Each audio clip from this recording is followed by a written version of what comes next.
Welcome back, everyone, to the From Health Club podcast. I'm your host, Mendo Krashinsky. Here at the From Health Club, we believe that health isn't separate from your Yiddishkeit. It's all part of it. When we strengthen our health, we become better able to serve Hashem, our families, and our communities with energy and joy.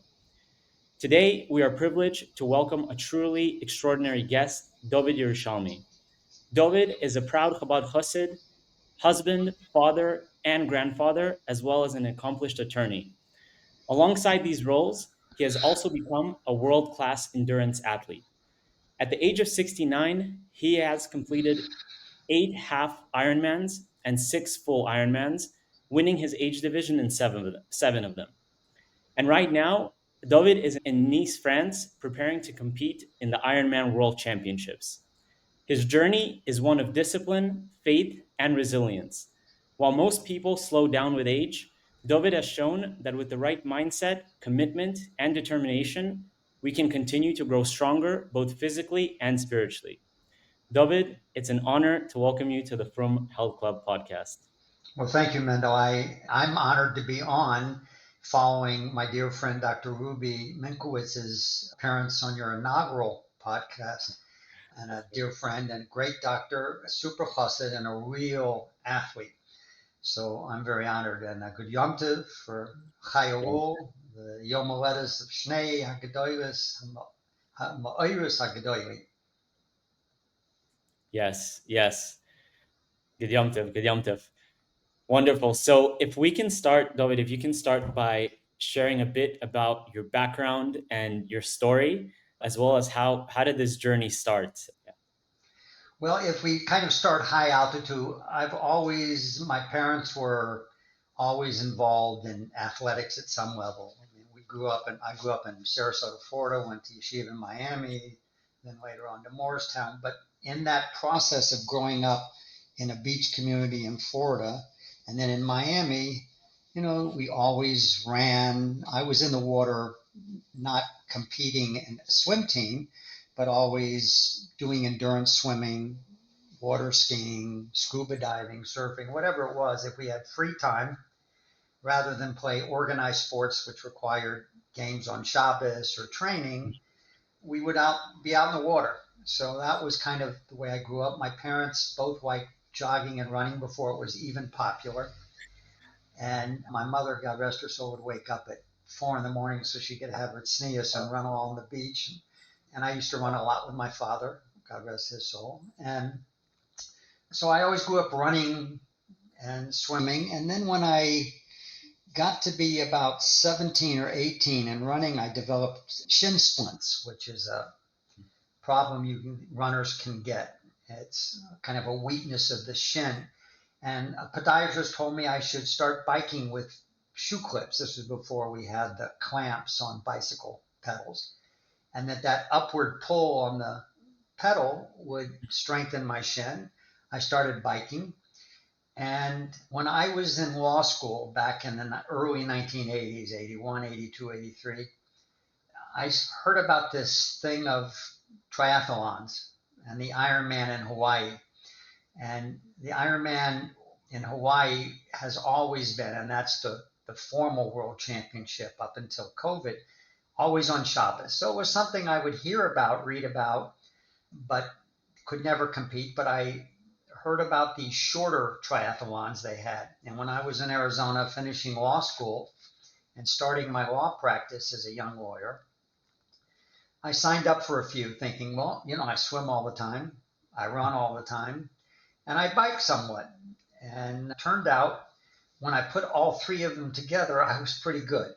And Cannondale bikes had just started. They were the first kind of aluminum bike, and they were getting a bunch of lawyers and doctors to be on there to sponsor them so that they would improve the visibility of the bike.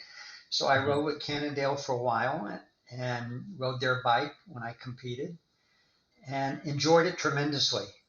And eventually worked my way up from sprint triathlons to Olympic distance triathlons, which for me was about an hour and 15 minutes, 2 hours, to a half-Ironman, which was at that time 4 hours and 15 minutes or so. And then finally, I went to the first full Ironman in North America, which was in Penticton, British Columbia, back in the early 80s, and raced there and did very well and enjoyed it. And continued to kind of do those races and compete until 1988, Tufshin Memtes, when I got married. When I was engaged to my wife, we've now been married for some 38 years, I had had a couple bike accidents, right? Bikes are not an easy thing to stay upright, especially if you're riding in LA, where I was at the time. And my fiance at the time came up to me after I had gotten hit by a car, not badly hurt, but my bike was a bit mangled, and I was kind of walking up to her parents' house, which was close to where I needed to be. And she said in tears, I can't do this. It's either the bike or me. You make a decision. Wow. So I gave up my bike and I continued to run, swim. I got into MMA, boxing and so forth. And then and my wife is very much into exercise, eating well, health, exercise, always has been. She's 10 years my junior, but looks 30 years my junior.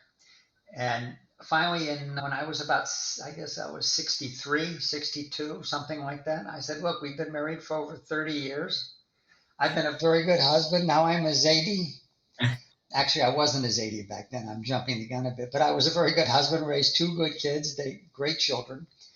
I'd really like to get back into triathloning. That's always been my love. And she said, okay.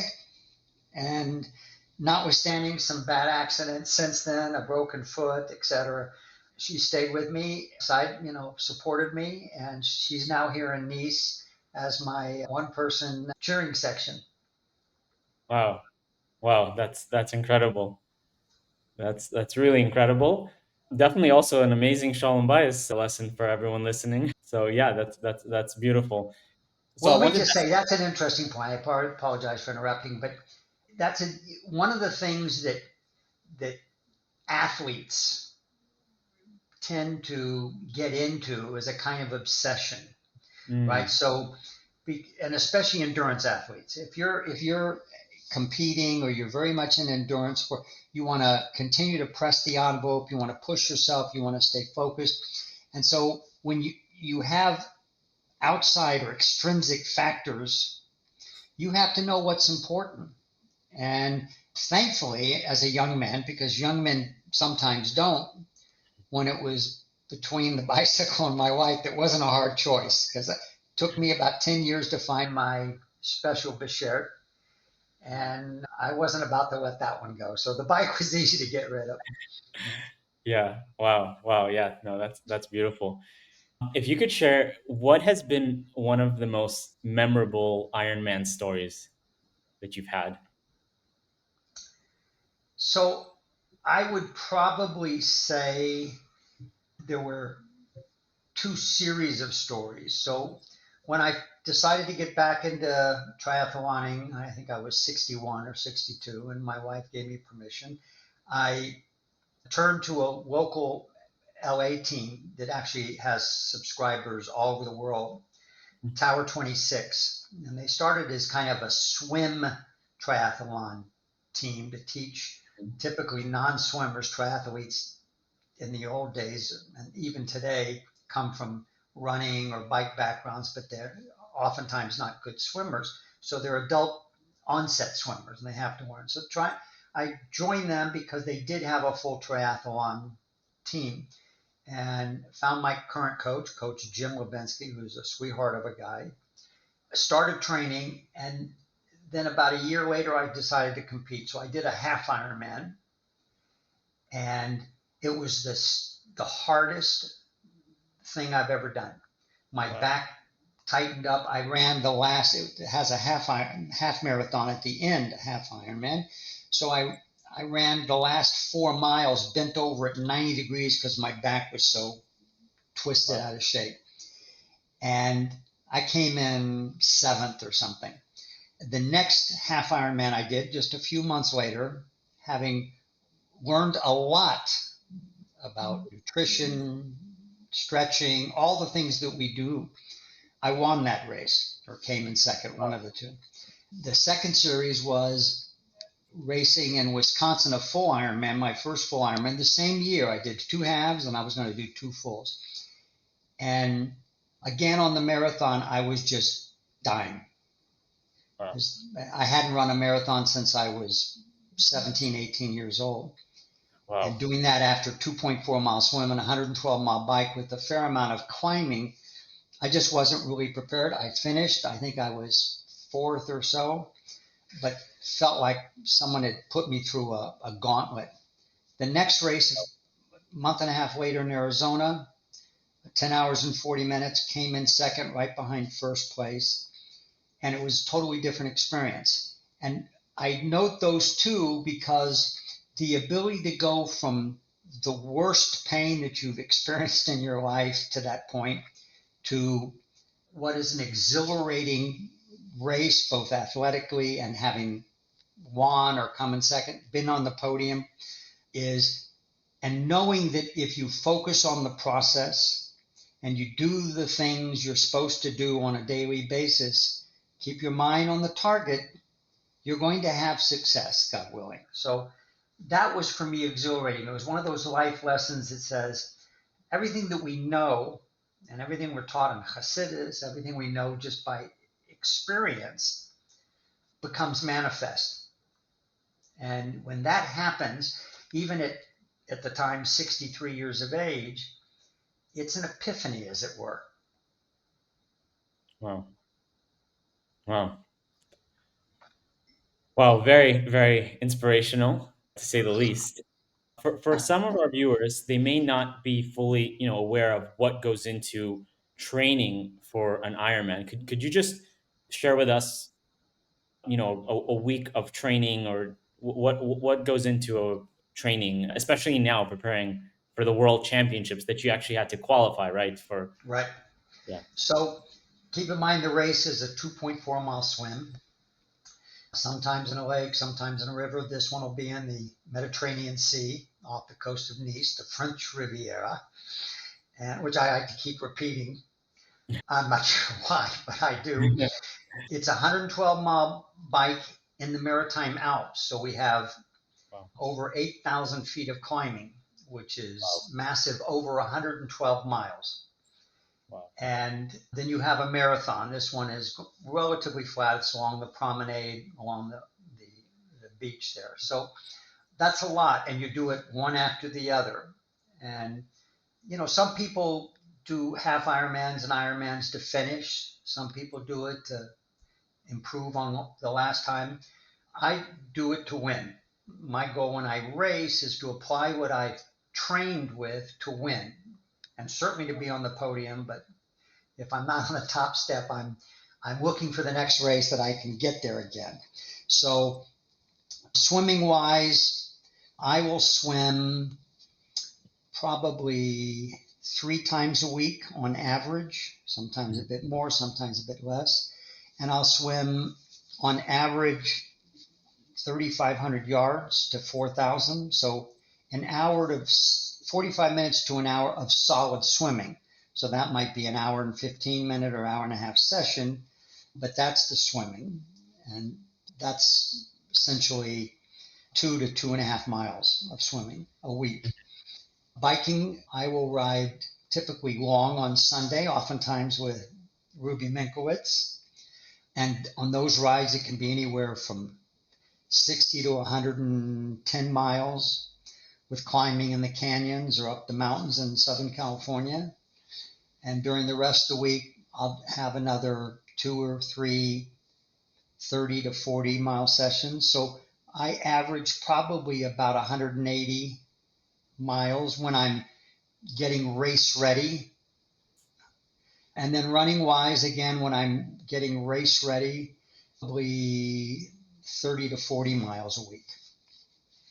Wow.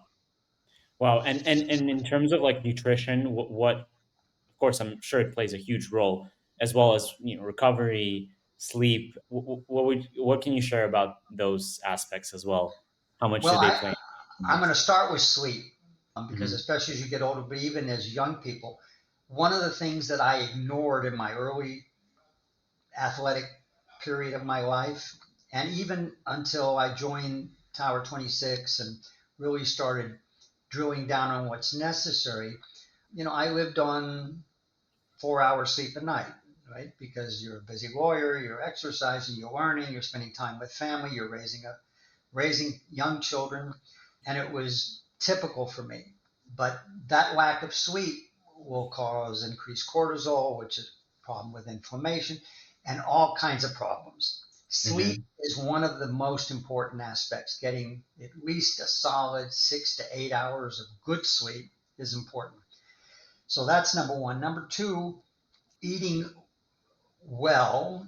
I'm burning a lot of calories. So, I have the blessing of eating whatever I want, Yeah. but and as much as I want, but and I used to abuse that as well, right? So I have a sweet tooth. But my wife's teachings over the years and science and what my coach informs me, and we now know that you still need to eat good foods, whole foods, healthy foods, and Yeah. it's still important to abide by what the Rambam says, which is you don't eat until you're fully satiated, right? Until you're full. You want to always back off a little bit. Now you have to be careful as an athlete. When we're training, we take in gels and other carbohydrates. And so essentially I know how many carbohydrates I need to take in an hour, depending upon the weather and my effort. And it's almost down to a science because I've trained. I know when I bonk, I know when I don't bonk, meaning my muscles just give out. I know how much you have to have the proper amount of electrolytes, right? Salt, magnesium, Hmm. potassium. And so we take in those externally as well. But mostly, I think the important thing is not eating a lot of refined sugars, not eating a lot of simple carbs when you're not working out, because when you're training, you are consuming simple carbs. You're essentially Hmm. consuming sugar because you need that energy transfer to go from food to energy right away. Yeah. But when you're not doing that, you need to continue to eat well and healthily. Yeah. Yeah. Definitely. So I want to transition a little bit to a different topic. Have you seen how your, incredible journey of fitness and doing the Ironmans and health in general has it impacted people that are close to you, maybe family members, community members? Has it been inspiring others to also take their health seriously? I would say I won't mention any particular individuals. As I said earlier, my wife has always been healthy and exercise. I mean, she's the classic Rambamian in terms of moderation, but consistency. And if I've ever learned anything from anyone, it's from her about being consistent. I would say it's had a positive impact on my children who both exercise. Indeed, my son who's a avrech who went through Ole Torah and the whole system is a huge believer in introducing more emphasis on health and exercise in the yeshiva environment. And Yeah. he's much better situated to talk about it since he grew up in the system. I grew up in kind of modern Chabad schools, as it were. So he really understands that system well and has a proper critique of that. I also know that I harangue people a lot, right? At 69 and a long gray beard, even among Yidden, among Hasidim, I can look to them and say, look, you're obese and you're literally chas v'shalom killing yourself. And especially I do that with younger men, and I'm talking 30, 40, 50, and I explain to them that if you don't develop the muscle memory, if you don't start developing the right habits now, when you're my age, you're just going to sit on the couch and watch your tummy grow, right? So Yeah. you can go to a mikveh in Crown Heights and look like you're svelte, right? Like you're thin because you're just not as obese as everyone else. But and that's not a critique of any individuals or community. It's just the fact in the frum world. And Yeah. you need to get at it. And I will tell you that a lot of 30, 40, 50-year-old Hasidim who I harangue regularly at Farbrengens, at privately on this topic will take that instruction because I'm older, right? And because they see someone who just physically just doesn't look or act like everyone else in that milieu. And Mm-hmm. so it does have an impact. And I will also say, I think I can say, I don't want to sound arrogant, but I think I can say that among a lot of my good Jewish friends who are athletes, but not necessarily observant, that putting on tefillin, seeing me as an observant Jew, oftentimes they'll tell me, especially my Israeli friends, what is this? You got a long beard, you're a Lubavitcher, you wear a kapata, a black hat, and yet you look better than I do, and I'm half your age, right? So I tell them, well, because if you understand Yiddishkeit properly and Rambam's Hilchos Midos, you know that exercise and the health of the body, what you eat, how you exercise, is an essential part of our Torah.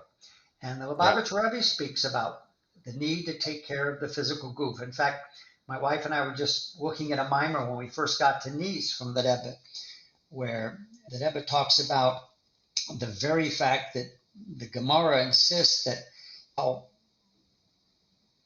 Kesef B'nai Yisrael, right? The Torah tells us that God worries about even the kesef of a Jew. Well, if he worries about the kesef of a Jew, the money of a Jew, alachat kama v'kama, he's worrying about the goof of the Jew, which is holy, maybe even holier at its source than the neshama. So they're Yeah. just you can't underscore the importance of physical health. I'll put up parentheses there if you don't mind. So that doesn't require one to be as committed to competition and exercise as I am, right? My wife always reminds me that I'm abnormal in that way. I'm a trial lawyer, and so I love to compete. And so Yeah. the competition drives my ability to stay focused day to day, right? Because I think you sent me something in terms of this aspect I'd love to bring out, and that is Hasidus teaches us, and the Rebbe talks about it. The Hasidus teaches us that everything we do should be with a heavenly perspective, a heavenly goal. And the Rebbe speaks about that, and I understand it, Lefi Anios Dosi, in my humble opinion, that those are the big goals, that you want to have milestones in your life. I want to get married. I want to be bar mitzvah. I want to get married. I want to have children. I want to have a parnasa. I want to have grandchildren. I want everyone to be frum and healthy. You can have all these big goals, and that's kol masecha Yerushalmi shemaim. Everything should be for the sake of heaven. All those goals can't be in and of themselves. They should be toward the proper divine perspective. But then the Rebbe tells us even more important is B'kol darkecha de'ehu. In all of your specific ways, your day-to-day activities, the process, right? You have to enjoy and be engaged in that daily process. And for me, in the triathlon existence, the races, the competition, Sunday's race, which is for me a big deal, is one of those milestones. And if I get there, if I don't, if I win, I don't, so what? Because I still have B'kol darkecha de'ehu. I still have the process. I'll get right back at it the next day. And it's the same thing whether it's your parnasa, your family life, right? You're going to set goals. I set goals for my children. They were kind of meaningless in the avir because they will grow up and choose their own goals. But loving them and interacting with them, that's the kol darkecha de'ehu. That's get involved in the process. Don't let the day go by without being involved. Yeah. Yeah. Yeah. Beautiful. I wanted just to mention something that, as you were saying that you started the Ironmans back at 62, but before that, you still, I mean, you were exercising already. It's not like you just took a 49-year-old break from exercising. I hope you don't mind me sharing this, but I'm a connection with you on Garmin, so you can see like metrics and things like that. And to be honest with you, I was shocked and amazed when I saw your VO2 max. Just some VO2 max is something we discussed with Dr. Ruby Minkowitz. It's one of the most important athletic and just also in general longevity metrics. And just to give context, I'm 26 and I'm in the top 10%, and mine is 54. Yours is, I believe, also 54, which is just absolutely incredible. And I think that's like the 0.1% of your age group. Well, I hope it is on Sunday. But as I said, I grew up, I was fortunate because I grew up in a family that exercised. My father also played tennis and we lived in the beach. So I was always, I'm not a skilled athlete, but I'm very good at endurance sports. I have a high threshold of pain. I can focus well. I can get past the, as the Tower 26 team calls it, the bad wolf, right? When you're out there in a triathlon, the bad wolf's going to come, the Yetzirah is going to come and start nagging at you. Why are you doing this? This hurts. It's meaningless. You get all of those things going on. And endurance athletes have to learn how to control bad thoughts. And that's another very positive thing about athleticism, in addition to being focused on the process, being in the moment. Right? When you're training, as you know, with the 54 VO2 max, you have to do a fair amount of HIIT training, high interval training, right? So Yeah. you have to do some, very hard, stressful sessions. Well, the only way to get through a VO2 max session is to be able to see on the other side of the pain, to see through it and know, when I get done with this, so much better. And that's so much part of Hasidus, right? Understanding the God-man relationship, the Abishter's relationship to us, understanding the hard things we do, understand when things are not going well in life, to understand that we'll get past that, right? Gamzu l'taiva. We'll get past it and it'll be a benefit for us. Kol yuridu etzorah haliyah. And you keep that in mind. Those thoughts go through my mind and erase all the time.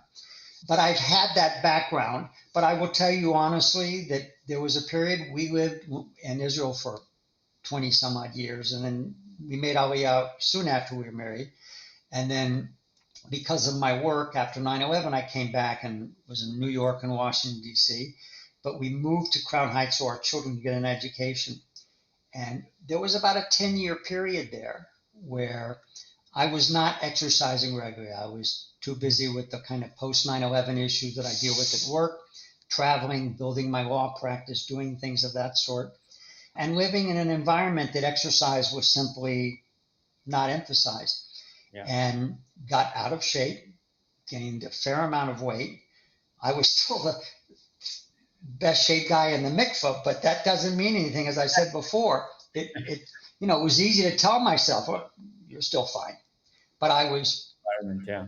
very much out of shape. And when my father, Dovid Yerushalmi, was in Goisis, the last thing he said to me was, "Son, make one promise to me, that you're going to get back in shape and stay healthy." Wow.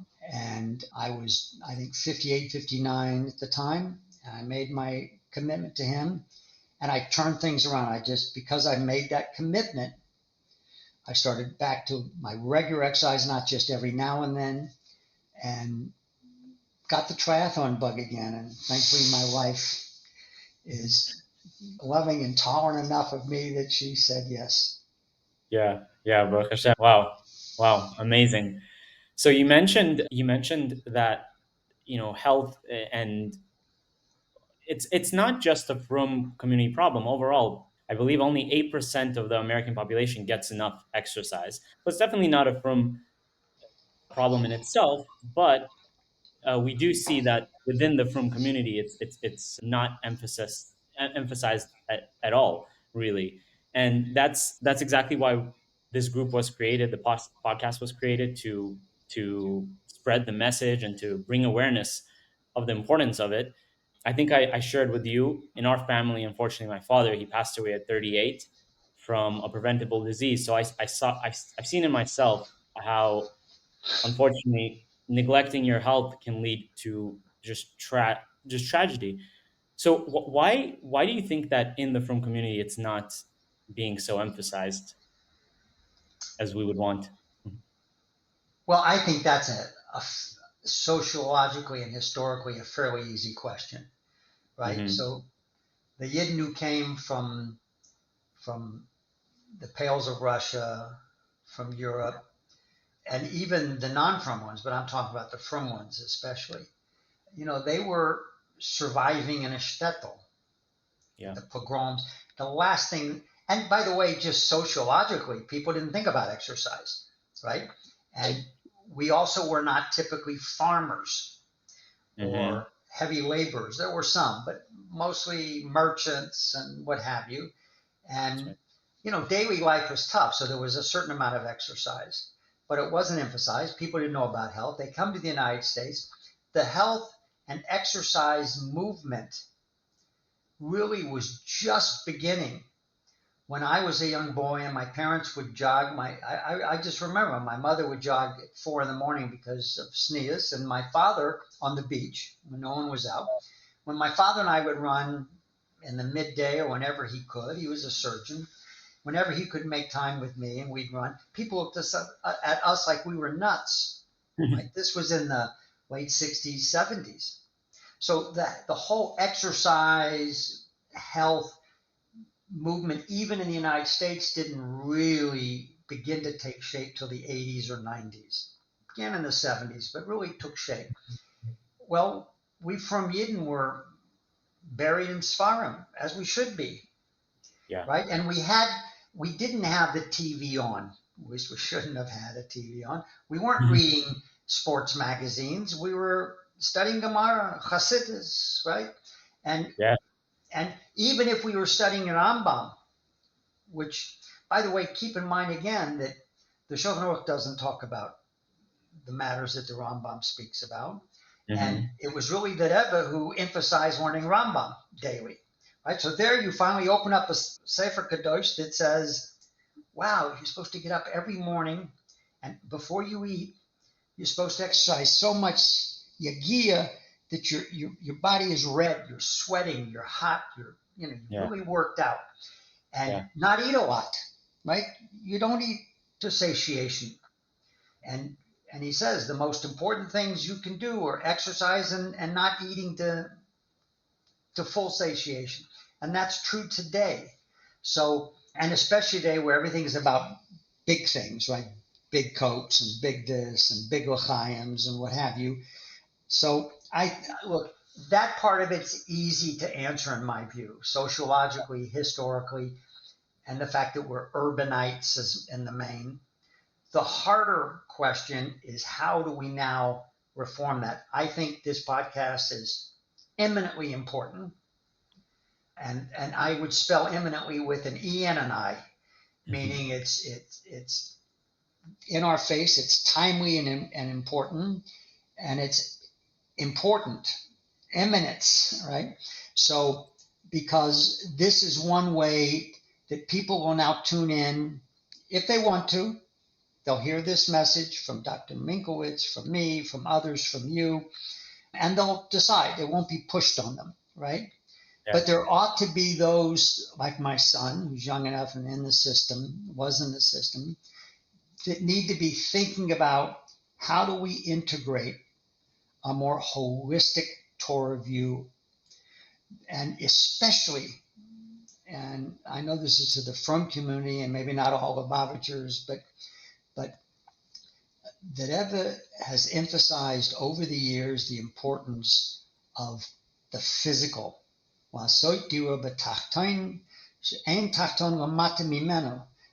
most physical things is where God needs to be.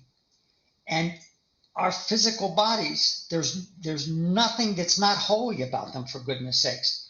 So Yeah. how do we abuse it? How do we take in the poisons? You sit and watch someone drink and then feed their children Coca-Cola.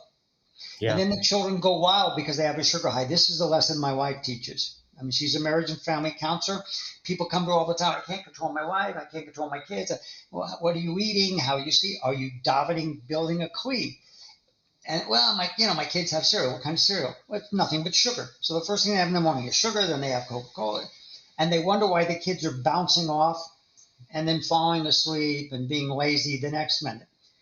So if the vessel, if the kli, the goof is that holy and that important, in order to do Torah and mitzvahs, right? In and of itself, the goof is a kli, but it's only going to be a kli for kedusha if we treat it like a holy kli and with the kind of care that we would treat a sefer Torah.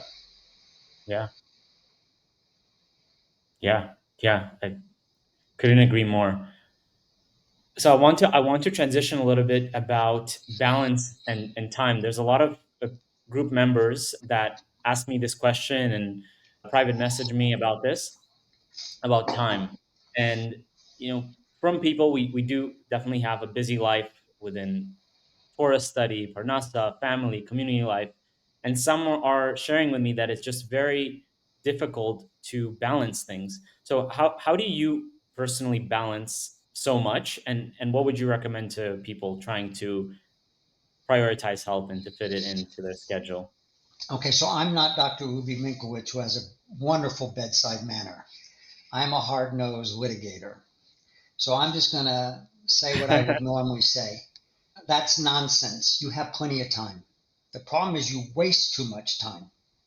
And I guarantee you, in this day and age, I don't care how firm you are, if you knocked off 50% of the time you spend looking at your smartphone, reading news headlines or your Facebook, Chas v'shalom, or whatever other social media you do, I guarantee you'll have plenty of time to do whatever you need to do. And I have just always found, as a younger person, I slept less, but I found that even at 69, I have a full law practice, and I'm a litigator. You get ready for trial, you're writing briefs, it can be 24/6. But within that 24, I will absolutely find time to sleep. I'll find time to daven. I'll find time to say Tehillim. I'll find time to do Chumash and Rashi, Tanya, Rambam. Okay, so maybe not Shlosh Prakim, but I'll do a Chad Parak, right? So I'll do one chapter. Ruby, I know, does Daf Yomi on top of, and he's a Baal Koreh, so he's preparing for Torah reading, and he runs and bikes massively. And Yeah. so I just think that if it's time management, and one way to do that, by the way, is everything I do from the time I wake up to davening, my davening time I'm in shul is on my calendar. My training calendar meshes with my daily calendar. So I know exactly how much time things are going to take. I have time in my calendar for learning. I have time for date night. For 38 years, my wife and I have almost invariably once a week gone out for date night to have time together. Now we invite our little grandson, Shruly, and soon we'll invite our little granddaughter, Muna, when she gets a little bit older. But those things are just calendared in. And when you have, and that's part of the process we talked about earlier, but kol darkecha de'ehu, if you're focused on the process, and you'll find that you don't have time to just rummage through the internet news or looking at social media. You just don't have time for it because Yeah. at 8 o'clock I need to do this, and at 8:30 I need to do that. So I think that people have the time, they just waste too much time. Yeah. Yeah. That's so true. Very true.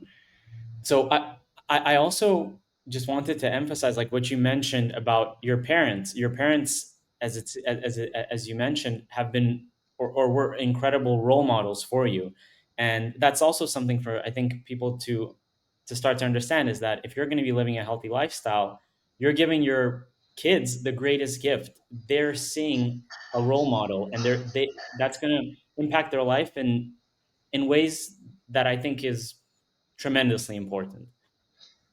There's not, we have this negative concept of morasayan, right?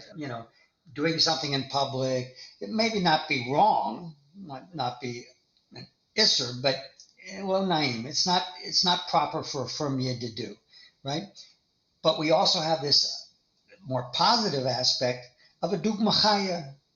There's no better way to teach someone rather than harangue at them. If I, to be a dugma chaya, when I'm in front of a jury, for example, even a judge, but especially a jury, if I'm telling them what they need to think, I'm going to lose 9 times out of 10. But if I structure something in a way that makes sense to them, that's not compelling in a sense of a chiyuv, but it's compelling in the sense of persuasive, right? Mishachnea, right?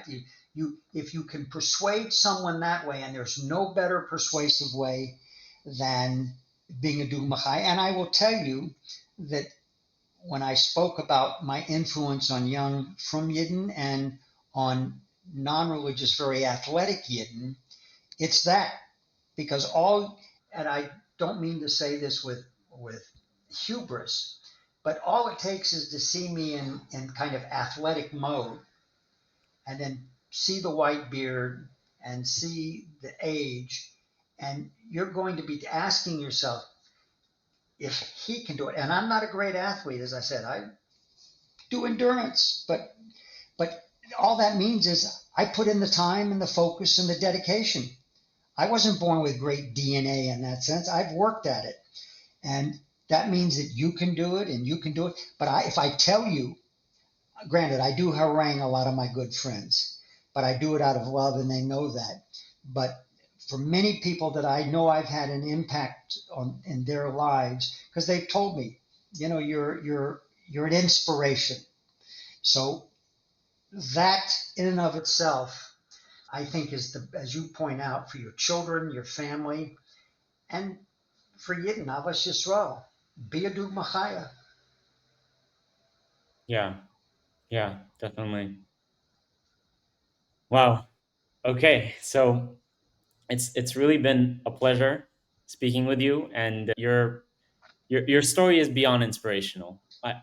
When Ruby shared the picture of you standing at the podium with your tzitzis, and there was just so many people messaged us, and so many people were inspired by that. Yeah, it was really really a pleasure speaking with you, and I want to wish you lots of continued hatzlacha and everything you do, especially in the race of the World Championships of the Ironman this upcoming Sunday. We're definitely all rooting for you. And yeah, thank you very much. It's Thank really you. been Let me add a postscript story, if I may. It's okay. kind Of of course. two. I should have actually answered this when you asked, what's my most memorable event in Ironman? So when my second full Ironman that I did so well in Arizona, 10 hours and 40 minutes, right? And it's still my PR. So I went up to the podium, I took my award, and then when they have the qualification, I had qualified. So they called me up to go to Kona because this was pre-COVID, and the World Championship was always, I went up with my tzitzit and purposely took off my hat so people could see my yarmulke. And I told the announcer, I would love to go, but I can't because it's Jewish Sabbath. And he didn't quite understand. Well, why can't you go? And so I explained to him, he's on a speaker and there's this huge crowd. And he literally asked me to come up and explain. So I explained, I'm Shomer Shabbos, I observe the Sabbath, I don't do this, do that, I don't train, don't race. Afterward, not only did half a dozen non-from Yidden come up to me and say, I could not have been more proud.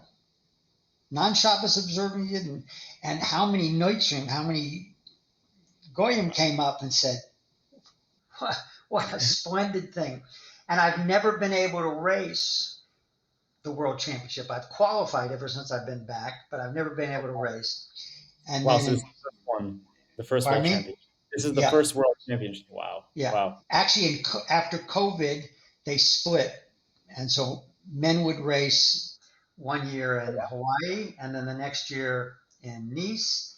And women, the alternative.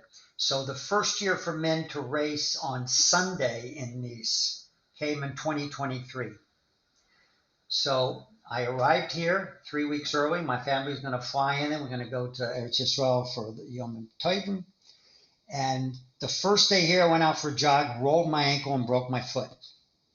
Wow. Spent 3 weeks going from one French doctor to another in a boot, not being able to race, having to have surgery later and a bone graft. I mean, the whole bit. Wow.